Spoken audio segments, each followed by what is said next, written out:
आज lower circuit, और देखा जाए ये शेयर काफ़ी बड़ी बुल रैली के बाद अब करेक्शन के मोड में दिख रहा है और नियर टर्म में शेयर के अंदर आपको अभी और भी गिरावट दिख सकती है।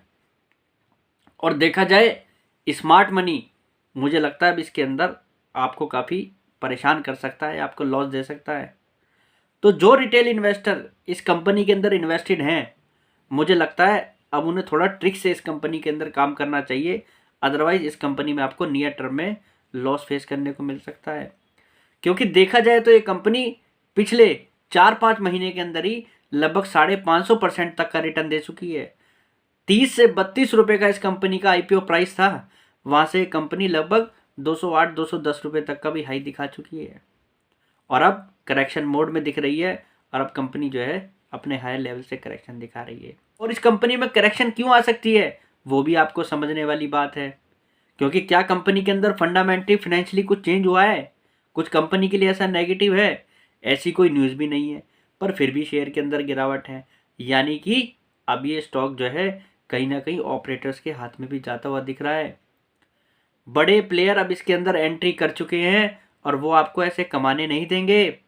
आपको कंपनी के बारे में पूरा समझना होगा, ध्यान से आपको इस कंपनी को समझना होगा, तभी आप इस कंपनी के अंदर कन्विक्शन ला पाएंगे, तभी आप इस कंपनी की आगे अगर रैली आती है उसका मज़ा ले पाएंगे।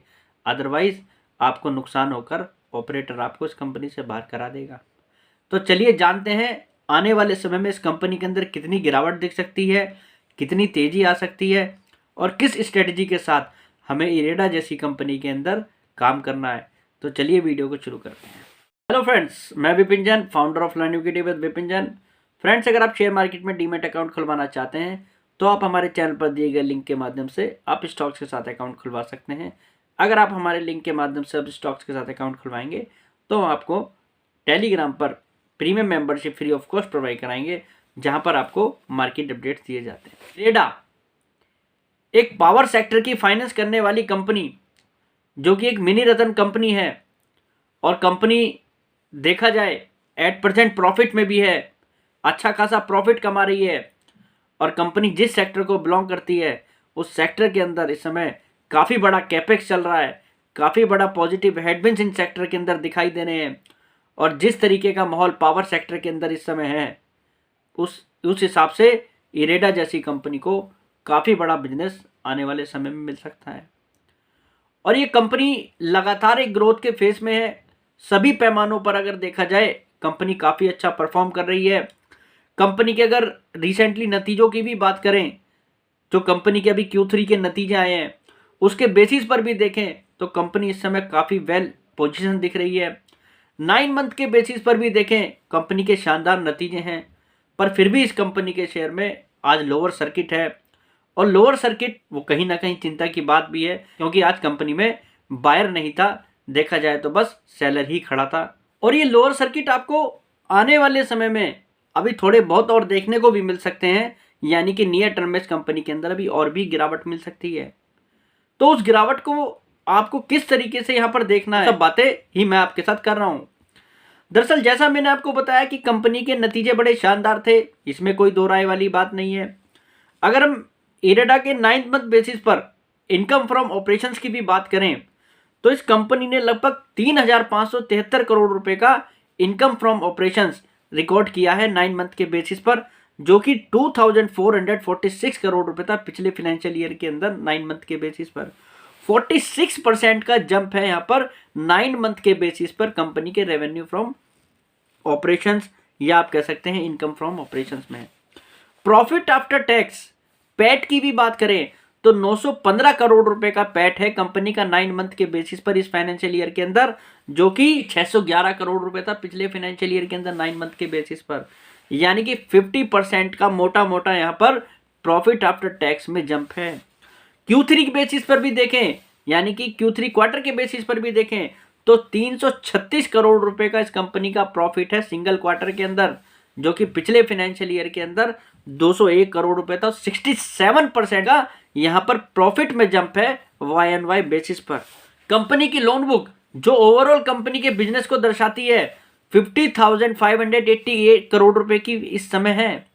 जिस समय हम आपसे बात कर रहे हैं इस समय कंपनी की लोन बुक 50,580 करोड़ रुपए की है, जो कि पिछले फाइनेंशियल ईयर के अंदर सेम क्वार्टर में लगभग 37,888 करोड़ रुपए थी।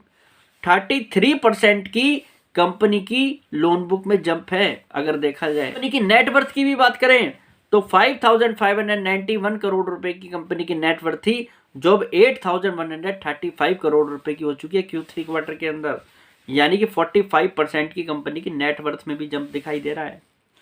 कंपनी का ग्रॉस एनपीए 4.24% से रिड्यूस होता हुआ 2.20 के पास आ चुका है। कंपनी का नेट एनपीए वो भी रिड्यूस हुआ है, 2.03 वाला 1.52% आ चुका है। कंपनी का नेट इंटरेस्ट मार्जिन 3.20% के आसपास दिखता है।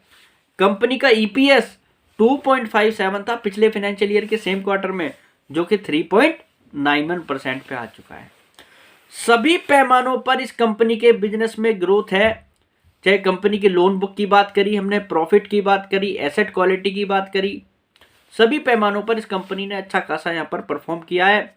और पावर सेक्टर के अंदर एक फाइनेंस जो करती है कंपनी, देखा जाए इस कंपनी को रिन्यूएबल एनर्जी सेक्टर पर विशेष रूप से फोकस के लिए जाना जाता है, क्योंकि कंपनी की लोन बुक में भी अगर देखा जाए तो एट प्रेजेंट लगभग 64% हिस्सा पावर सेक्टर से ही आता है। सोलर, विंड, हाइड्रो, थर्मल से अगर देखें तो लगभग ओवरऑल लोन बुक का 64% इस सेक्टर से आ रहा है। फिर कंपनी के फोकस की भी बात करें तो ईवी पर कंपनी का फोकस है, इथेनॉल पर कंपनी का फोकस है, बायोमास पर कंपनी का फोकस है, ट्रांसमिशन पर कंपनी का फोकस है।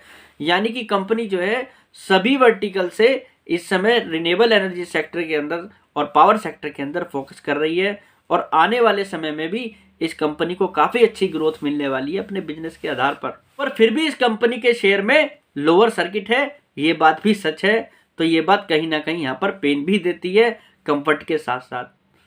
तो इस लोअर सर्किट को अब हम कैसे देखें, क्या करें इसके अंदर, क्योंकि मुझे लगता है स्मार्ट मनी कहीं ना कहीं यहाँ पर रिटेल इन्वेस्टर्स के साथ भी खेल रहा है, क्योंकि रिटेल इन्वेस्टर कहीं ना कहीं बिना सोचे समझे भी ऐसी कंपनियों में इन्वेस्ट कर रहे हैं, इस लेवल पर इन्वेस्ट कर रहे हैं, और ये सोचकर इन्वेस्ट कर रहे हैं कि ये रैली ऐसे ही चलती रहेगी, इसमें कोई करेक्शन नहीं आएगा। और अगर कोई करेक्शन नहीं आएगा तो आप ये भी समझिएगा, मुझे लगता है कहीं ना कहीं बबल भी बन जाएगा, क्योंकि फिनेंशियल्स अगर अच्छे हैं, फंडामेंटली कंपनी अच्छी है, तो वैल्यूएशन भी फिनेंशियल और फंडामेंटल्स के आधार पर ही होने चाहिए। वो वैल्यूएशन ऐसे नहीं होने चाहिए कि कंपनी के अंदर बबल बन जाए। तो नियर टर्म में अब ये कंपनी आपको अगर गिरावट दिखाए तो आपको उस गिरावट में एक तो ज़्यादा घबराने की जरूरत नहीं है, क्योंकि कंपनी के फिनेंशियल्स फंडामेंटल्स काफ़ी स्ट्रॉन्ग हैं। और आप सोचें कि इसके अंदर बहुत बड़ी रैली आएगी, तो उसका जवाब ये है कि वो रैली अब इतनी बड़ी रैली नहीं हो सकती, क्योंकि कंपनी ने अपनी अर्निंग को, अपने फाइनेंशियल्स को कहीं ना कहीं डिस्काउंट भी किया है। और देखा जाए ये कंपनी एट प्रेजेंट भी लगभग 35 रुपीज़ की बुक वैल्यू वाली कंपनी दिख रही है, और इस साल के अंदर ये कंपनी लगभग 5.5 रुपये तक का ईपीएस करती हुई दिख रही है, 1200 करोड़ रुपए तक का प्रॉफिट करती हुई दिख रही है, और ये कंपनी लगभग 14% की आरओई वाली कंपनी दिख रही है। जाए तो इस समय 199 के प्राइस पे कंपनी लगभग 53,000 करोड़ की मार्केट कैप वाली कंपनी है, और लगभग कंपनी की लोन बुक 50,000 करोड़ रुपए के आसपास है। और इस फुल फाइनेंशियल ईयर के बेसिस पर जो कंपनी ग्रोथ दिखा रही है, लगभग 55,000 करोड़ रुपए के आसपास की ये लोन बुक वाली कंपनी दिखती है। यानी कि कंपनी ने अपने बिजनेस को या अपनी लोन बुक को यहाँ पर फुल्ली डिस्काउंट कर लिया है अपने प्राइस के अंदर। ये कंपनी इस साल की अर्निंग को, इस साल की लोन बुक को अब डिस्काउंट कर चुकी है इस समय अपने शेयर प्राइस के अंदर। तो ये तो यहाँ पर सीधा सीधा क्लियर है कि कंपनी के शेयर में अब नियर टर्म में यहाँ पर और ज़्यादा बड़ी कोई ऐसी तेज़ी नहीं दिखती, या आप कह सकते हैं एक मल्टी बैगर रिटर्न अब यहाँ पर तो आता हुआ नहीं दिख रहा है शॉर्ट टर्म के लिहाज से। और बात करें लोअर लेवल की, तो मुझे लगता है ये कंपनी आपको अपने करंट प्राइस 199 रुपीज़ के आसपास से भी लगभग 15-20% की गिरावट आपको और दिखाने का दमखम रखती है। ये कंपनी अपने करंट प्राइस से 15 से 20% की गिरावट ईजिली आने वाले समय में आपको दिखा सकती है। तो जिन लोगों ने इस कंपनी को यहाँ पर हायर साइड पे लिया है, अगर नियर टर्म में यहाँ पर कोई गिरावट आए तो मुझे लगता है उन लोगों को अब घबराने की ज़रूरत नहीं है, यहाँ पर स्टे करना चाहिए। और जो लोग बाग इस कंपनी के अंदर इन्वेस्ट करने का सोच रहे हैं और शॉर्ट टर्म में काफ़ी बड़े रिटर्न का सोच रहे हैं, तो मुझे लगता है उन्हें यहाँ पर अपनी आकांक्षाओं को कम करना चाहिए। इस कंपनी के अंदर अगर आप नियर टर्म में रिटर्न की बात कर रहे हैं तो यहाँ से लगभग 21% का रिटर्न आपको और दिख सकता है। अगर आप यहाँ से इस कंपनी को एक मल्टी बैगर स्टॉक ढूंढ रहे सोच रहे हैं कुछ समय के लिए, नियर टर्म के लिए, शॉर्ट टर्म के लिए, तो शायद आपको इसमें यहाँ पर जो है ऐसा रिटर्न ना मिले। पर बात अगर बहुत लंबे अंतराल की करें या बहुत लंबे समय के लिए करें तो मुझे लगता है इस कंपनी का बिजनेस काफ़ी पॉजिटिव है, काफ़ी पॉजिटिव। ये कंपनी आने वाले समय में आपको रिटर्न दे सकती है, क्योंकि जो कंपनी का बिजनेस मॉडल है उस बिजनेस में ही देखा जाए काफ़ी बड़ा कैपेक्स इस समय हो रहा है। और कैपेक्स के लिए जो पैसे की ज़रूरत है मुझे लगता है उसमें इरेडा जैसी कंपनियों का काफ़ी बड़ा रोल रहने वाला है। यानी कि इस कंपनी की जो लोन बुक है अगले कुछ सालों के अंदर आपको काफ़ी तेज़ी से ग्रो होती हुई दिख सकती है, क्योंकि मैनेजमेंट की भी माने तो एक कंपनी एक अच्छे खासे ग्रोथ फेज से गुजरेगी और उस ग्रोथ फेज में इस कंपनी की लोन बुक यहाँ से आपको कई गुना बढ़ती हुई दिख सकती है। और अगर आप कंपनी की लोन बुक ऐसे ग्रो होगी तो निश्चित रूप से कंपनी की मार्केट कैप भी ग्रो होगी और उस समय इस कंपनी की फर्दर री रेटिंग होगी। तो शॉर्ट टर्म में आपको गिरावट में शेयर को बेचने की जरूरत नहीं है। शॉर्ट टर्म में अगर आप बहुत बड़ा रिटर्न सोच रहे हैं तो आपको यहाँ पर अपनी आकांक्षाओं को कम करना होगा। और लॉन्ग टर्म के व्यू के हिसाब से आप इस कंपनी को अगर देख रहे हैं तो मुझे लगता है लॉन्ग टर्म में कंपनी काफ़ी अच्छा दमखम रखती है, एक अच्छा बड़ा रिटर्न यहाँ पर बनाकर देने की। तो आज के लिए इतना ही, कल फिर मुलाकात करेंगे एक नई वीडियो के साथ। फिलहाल के लिए नमस्कार।